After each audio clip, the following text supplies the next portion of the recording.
So hello everyone, आज मैं आपके लिए एक्सप्लेन करूंगी सोर्ड ऑफ कमिंग का एपिसोड नंबर 10। तो जैसा कि लास्ट एपिसोड में हमने देखा था कि मास्टर युआन और लॉर्ड जैंग का मुकाबला किसी नतीजे पर पहुंच पाए, इससे पहले लॉर्ड जैंग ने युआन के साथ फाइट क्विट कर दी।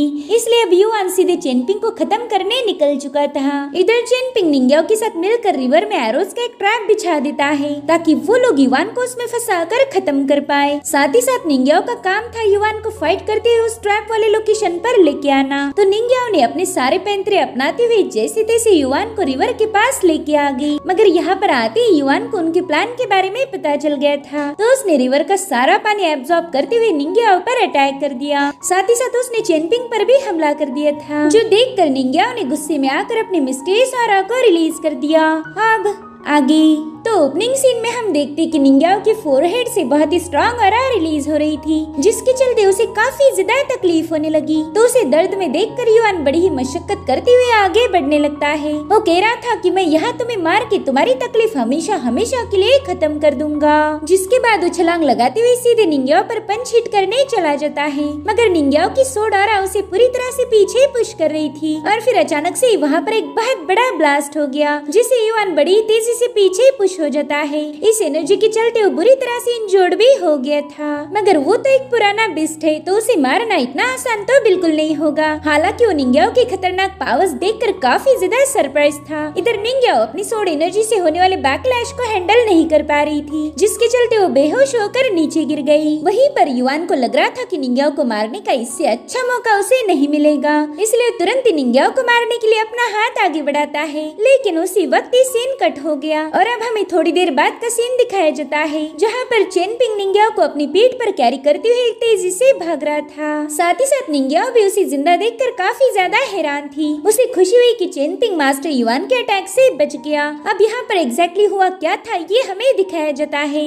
जब युआन निंग्याओ को मारने के लिए आगे बढ़ा, उसी वक्त चेनपिंग ने उसे बुरी तरह से घायल कर दिया था। साथ ही साथ युआन भी चेनपिंग को जिंदा देखकर काफी ज्यादा सरप्राइज्ड हो गया, क्योंकि इतनी देर से उसे यही लग रहा था कि उसने चेनपिंग को मार दिया होगा, मगर चेनपिंग उसका अटैक होने से पहले वहाँ से भागने में कामयाब हो गया। और अब चेनपिंग को अपने इतने करीब देखकर उस पर वो तुरंत एक जोरदार पंच हिट कर देता है, जिसके चलते चेनपिंग काफी दूर जाकर पटक गया था। वो घायल तो हो गया, मगर ब्रोकन पोर्सलेन के आर्मर ने उसकी हिफाजत की। इधर युआन एक बार फिर से चेनपिंग को मारने के लिए आगे बढ़ता ही है कि उसी वक्त उस पर हेवनली प्रेशर गिरना शुरू हो गया। इसी मौके का फायदा उठाते हुए चेनपिंग निंग्याओ को लेकर भागना स्टार्ट कर देता है, मगर एक बार फिर से युआन उसके पीछे आ जाता है। साथ ही वहाँ की पूरी जमीन डिस्ट्रॉय हो चुकी थी, तो चेनपिंग ने तुरंत ही निंग्याओ को दूर फेंकते हुए वो सीधे युआन के हाथ लग गया। अब युआन उस खाई में गिरते हुए चेनपिंग को भी चोक करने लगा। उसे कुछ भी करके चेनपिंग को खत्म करना था, इसलिए वो चेनपिंग पर अपने किलर पंच से अटैक करने ही वाला था कि तभी निंग्याओ की फ्लाइंग सोर्ड ने वहाँ आकर युआन पर हमला कर दिया।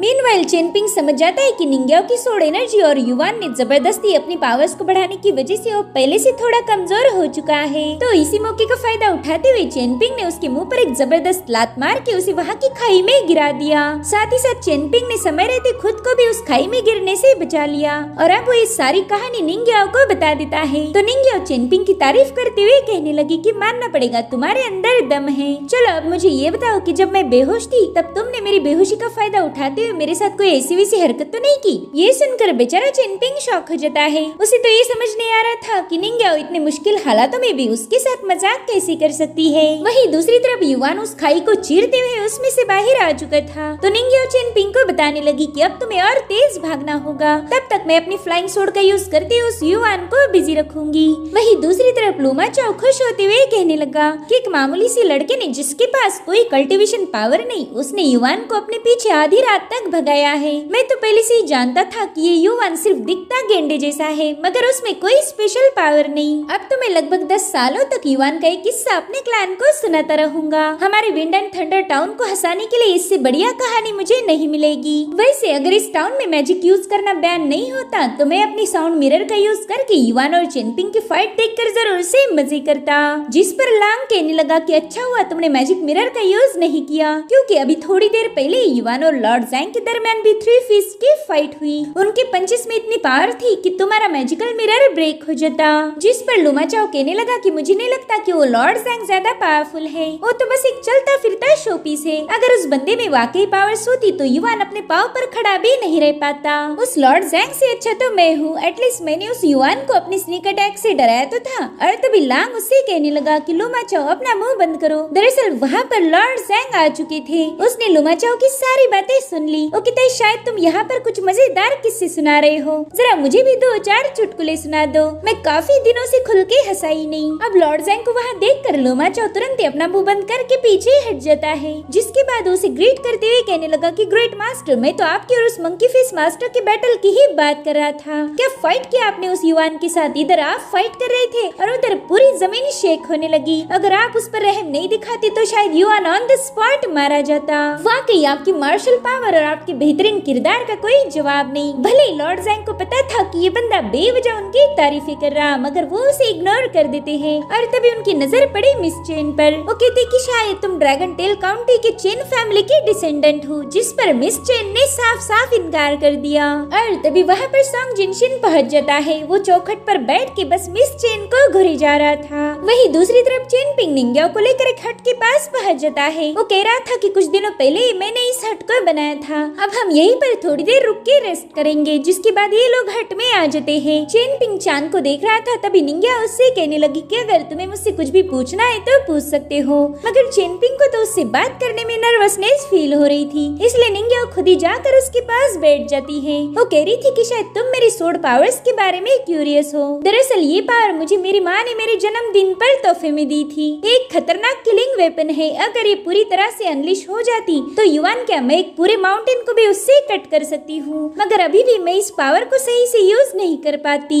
जिस पर चेनपिंग कहने लगा कि निंग्या तुमने मुझे अपनी सोर्ड पावर के बारे में बता दिया, अच्छी बात है, मगर मेरा सवाल तो कुछ और ही था। दरअसल मुझे ये जानना है कि क्या युवान ने तीसरी बार अपने ब्रीदिंग को चेंज किया था? और उसी वक्त निंग्या को तकलीफ होने लगी। वो कहती हाँ, उसने 3 बार अपनी पावर्स को बढ़ाने के लिए ब्रीदिंग चेंज की, मगर एक बुरी खबर है, वो एक बार फिर से अपनी पावर को बढ़ा सकता है और हमारे जैसे घायल लोगों को मारने के लिए इतनी पावर काफी हो जाएगी। तो चेनपिंग पूछता है कि युवान ने 2 या 3 बार अपनी ब्रीदिंग को चेंज किया, पता नहीं उसने यहाँ के रूल्स ब्रेक करके अपने लाइफ स्पैन को कितने सालों से कम कर दिया होगा। मैं तो चाहता हूँ कि उसे दूसरों को बुली करने की एक भारी कीमत चुकानी पड़े। जिस पर निंग्या बताती है कि उसने अपनी जिंदगी के लगभग 180 साल तो बर्बाद कर दिए हैं। इतना बड़ा नंबर सुनकर चेनपिंग तो काफी ज्यादा खुश हो गया। वो कहता है कि 180 साल कम नहीं होते, हम 1-2 बार उसे और इतना गुस्सा दिलाएंगे कि गुस्सा कर करके ही वो कमीना मारा जाए। वो अपनी जिंदगी के इतने साल कम कर देगा जिसमें मैं 3-4 बार तो जन्म ले ही सकता हूँ। ये सुनकर निंग्या ने उसे स्टिक से हिट कर दिया। वो कह रही थी कि पहले इस लाइफ को अच्छे से जियो, उसके बाद तुम अगले जन्म की सोचना। वैसे तुम जितना सोच रहे हो उस युवान को मारना उतना भी आसान नहीं है। वो एक फिरोशियस बीस्ट है जो कि हेवन एंड अर्थ के एक अजीब से फिनोमेना में जन्म लेते हैं और युवान तो इस बीस्ट की रेस का लॉर्ड है। इसका लाइफ स्पैन फिलहाल 2000 साल होगा।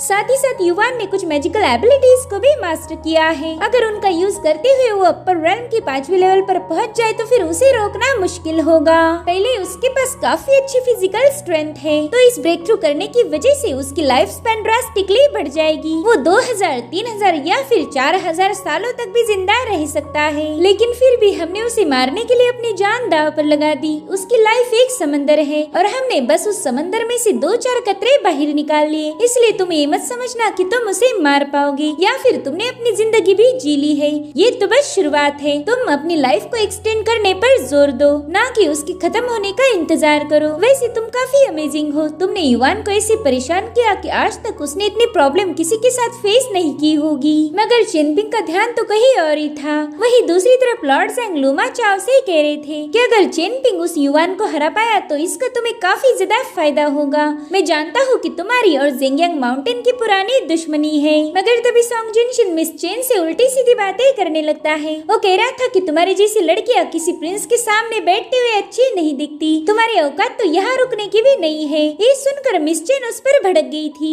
वो कहने लगी कि अगर तुमने एक लफ्ज भी और मुंह से निकाला तो मैं तुम्हें यहीं पर जिंदा गाड़ दूंगी। जिस पर सॉन्ग जिनशिन कहता है कि मुझे मारना इतना आसान नहीं, मुझ पर अटैक करने से पहले तुम्हें मेरे अंकल से निपटना होगा। तो मिस चेन लॉर्ड जैंग की तरफ देखते हुए गुस्से में खड़ी हो गई, मगर लॉर्ड जैंग तुरंत ही उस पर हेवी प्रेशर डालना शुरू कर देते हैं, जिससे वो तीनों लोग काफी ज्यादा सप्रेस हो रहे थे। साथ ही उन्हें काफी ज्यादा तकलीफ भी होने लगी। तब एक बंदा लॉर्ड जैंग से कहने लगा कि ये लेडी इस कॉन्टिनेंट से नहीं है, प्लीज इसे हर्ट करने से पहले एक बार फिर से सोच लीजिए। और तभी मिस चेन गुस्से में कहती कि जैंग, अगर तुमने मुझे मारा तो तुम्हारी ग्रेट डेली डायनेस्टी भी डिस्ट्रॉय हो जाएगी। क्या तुम्हें अपने डेली डायनेस्टी की बिल्कुल भी फिक्र नहीं है? ये सुनकर लॉर्ड जैंग ने उसे गुस्से में पीछे पटक दिया। अब वो सीधे मिस चेन को मारने के लिए उसके पास पहुंच चुका था। वो कहता है कि शायद तुम्हें ये लग रहा है कि तुम्हारा बाप बहुत ज्यादा पावरफुल है, इसलिए तुम डेली डायनेस्टी के लॉर्ड के सामने बदतमीजी करने की जुर्रत दिखा रही हो। बताओ सॉन्ग जिनशिन इस हरकत को क्या कहते हैं? जिस पर सॉन्ग जिनशिन हंसते हुए बताने लगा कि इसे कहते हैं बकवास करना। ये लड़की बस बकवास करना जानती है। वहीं पर लांग अपनी पावर्स को एक्टिवेट करते हुए जैसे तैसे उठ जाता है, जिसके बाद वो लॉर्ड जैंग को कन्विंस करने लगा कि प्लीज इसे माफ कर दीजिए, आपके सामने बदतमीजी करके इस लड़की ने बहुत बड़ी गलती की है। मगर लॉर्ड जैंग उसकी एक नहीं सुनते, उसने तो अपना पंच बना लिया था। अब वो मिस चेन से कहने लगा कि रीइंकार्नेट होने के बाद दोबारा से मेरे सामने मत आना,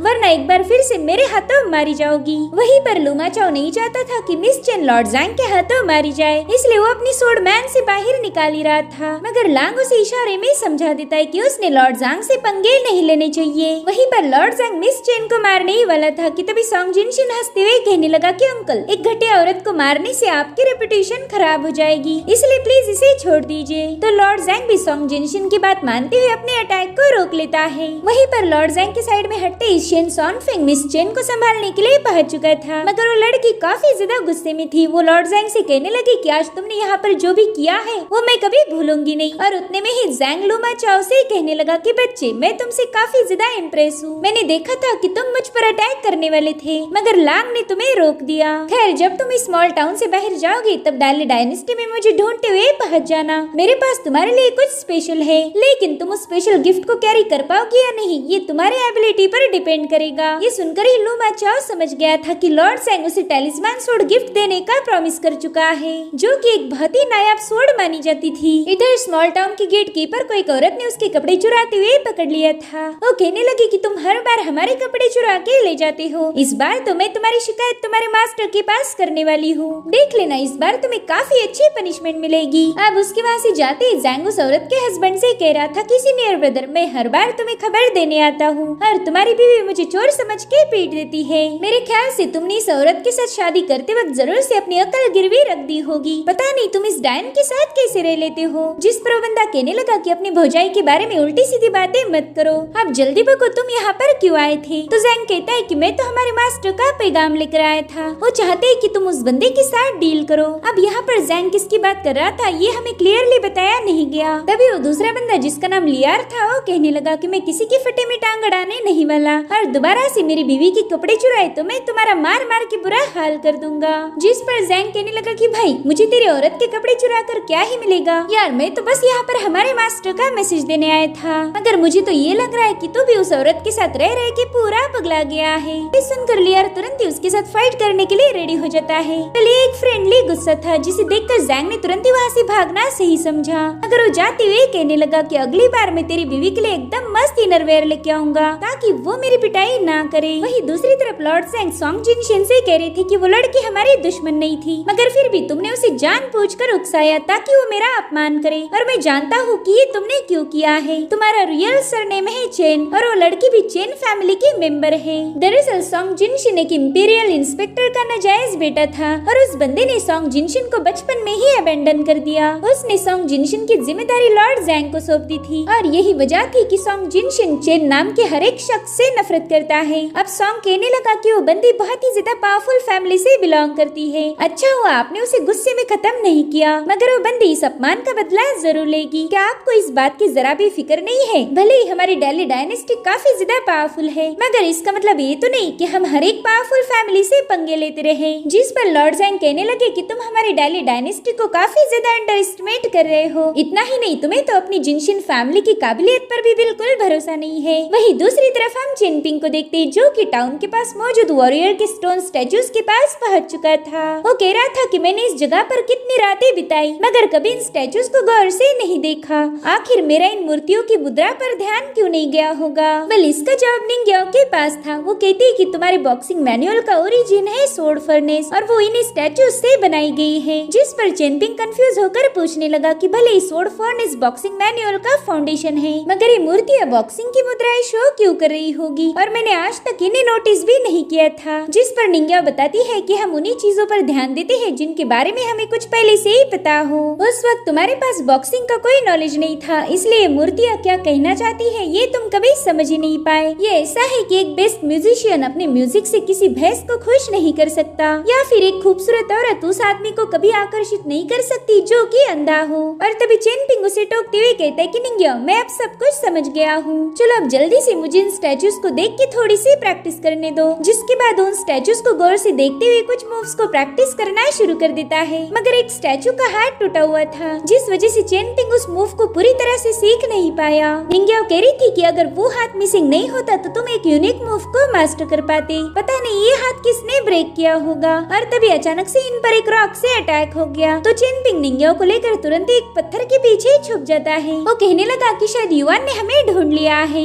जिस पर निंग्याओ कह रही थी कि युआन नहीं बल्कि कोई और है, इसका किलिंग इंटेंट युआन से भी ज्यादा स्ट्रॉन्ग महसूस हो रहा। और तभी निंग्याओ को तकलीफ होना शुरू हो जाती है क्योंकि वो बुरी तरह से घायल हो गई थी। अब हमें 1 घंटे पहले की कहानी दिखाई गई जहाँ पर माओ कुजान अपने घर की छत पर बैठ के चेनपिंग और युआन के फाइट के मजे ले रहा था। तभी उसकी ग्रैंड मदर उस पर चिल्लाने लगी। वो कह रही थी कि पता नहीं तुम आधी रात को छत पर बैठ के क्या कर रहे हो, जल्दी से नीचे आ जाओ। वैसे भी आज काफी ज्यादा सर्दी है, अगर नीचे नहीं आए तो तुम बीमार पड़ जाओगे। तो माओ कुजान उसकी बात मानते हुए तुरंत ही नीचे आ जाता है। वो कहने लगा ग्रैनी आपने भी मेरे साथ ही टाउन छोड़कर माउंट जेनवू चलना चाहिए। जिस पर वो कहने लगी कि इस जन्म में तो मैं ये टाउन छोड़कर नहीं जा सकती, मगर तुम माउंट जेनवू जाकर काफी पावरफुल बन जाओ और फिर तुम उन सब से बदला लेना जिन्होंने तुम्हें परेशान किया था। तुम भी उन लोगों को हद से ज्यादा तंग करो। हमेशा अच्छा इंसान बन के रहना सही नहीं होता, हमें समय समय पर बुरा भी बनना पड़ता है, लेकिन अपना पूरा ध्यान बस लोगों को हर्ट करने पर भी मत लगाना, वरना तुम्हें कर्मा को भी झेलना होगा।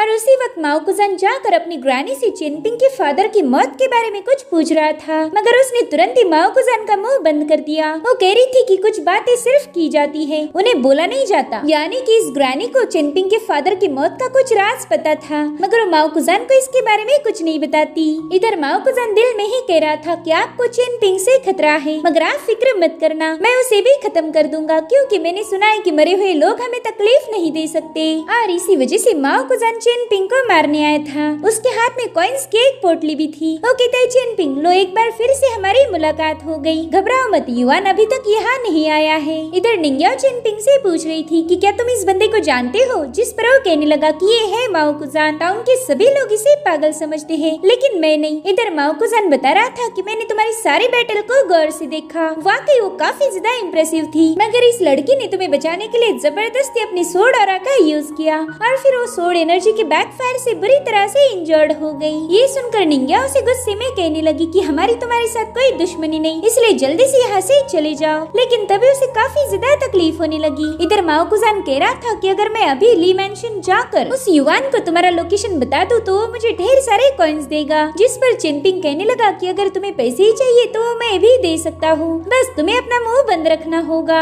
ये सुनते ही माओ कुजान ने अपने पैसों की पाउच नीचे फेंक दी। वो कह रहा था कि मैं यहाँ पैसों के लिए नहीं आया हूँ, देखो ली फैमिली ने तो तुम्हें ढूंढने का इनाम मुझे एडवांस में ही दे दिया था, मगर मुझे पैसे नहीं बल्कि कुछ और चाहिए। साथ ही वो निंग्याओ से कहने लगा कि तुमने एक ऐसे बंदे का साथ दिया है जिसने न जाने कितने लोगों के प्लान्स को बर्बाद कर दिया और अब तुमसे भी तुम्हारी पावर्स इसी चेनपिंग की वजह से छीनी जाएंगी, तो चलो जल्दी से उस सोड पावर को मेरे हवाले कर दो। ये सुनकर तो निंग्याओ उस पर काफी ज्यादा भड़क गई थी। वो कहने लगी कि तुमने मेरी सबसे अजीज चीज मुझसे मांगी है, शायद तुम्हें अपनी जान की बिल्कुल भी परवाह नहीं। इधर चेनपिंग को पता था कि निंग्याओ घायल होने की वजह से वो माओ कुजान का मुकाबला नहीं कर पाएगी, इसलिए वो कहने लगा कि तुम आराम करो और खुद को रिकवर कर लो, तब तक मैं इससे निपट लूंगा। जिसके बाद चेनपिंग माओ कुजान की तरफ आगे बढ़ने लगा। जो देख माओ कुजान कह रहा था कि तुम तो लड़की के सामने हीरो बनने चले हो, अच्छी बात है, वैसे भी पिछली बार रिवर के पास हमारी फाइट अधूरी रह गई थी, आज मौका भी है और दस्तूर भी, तो क्यों ना उसे पूरा कर ले। और अब माओ कुजान बड़ी तेजी से जाकर चेनपिंग पर ढेर सारे पंचेस हिट करने की कोशिश करता है, मगर चेनपिंग उसके पंचेस और किक्स को बड़ी ही आसानी से काउंटर कर रहा था। जिसके बाद चेनपिंग ने भी उसके साथ जबरदस्त फाइट करना शुरू कर दी। माओ कुजान उसके साथ फाइट करते हुए कह रहा था कि तुमने अपनी पूरी ताकत का यूज करना चाहिए, वरना मेरे हाथों मारे जाओगे। मीनवाइल वो चेनपिंग पर एक जबरदस्त पंच हिट कर देता है, जिससे चेनपिंग काफी पीछे पुश हो गया, लेकिन चेनपिंग पर इसका कोई ज्यादा असर नहीं होता। अब वो बड़ी तेजी से जाकर माओकुजान पर एक पंच हिट कर देता है। हालांकि माओकुजान समय रहते वहाँ से गायब होकर सीधे स्टेचू पर पहुँच गया। वो कह रहा था कि चेनपिंग, तुम पिछली बार से काफी ज्यादा अलग लग रहे हो, मुझे लगा नहीं था कि तुम इतनी जल्दी तेज हो जाओगी। और इसी के साथ ये एपिसोड यहीं पर एंड हो जाता है। Thank you so much for watching. Bye bye, take care.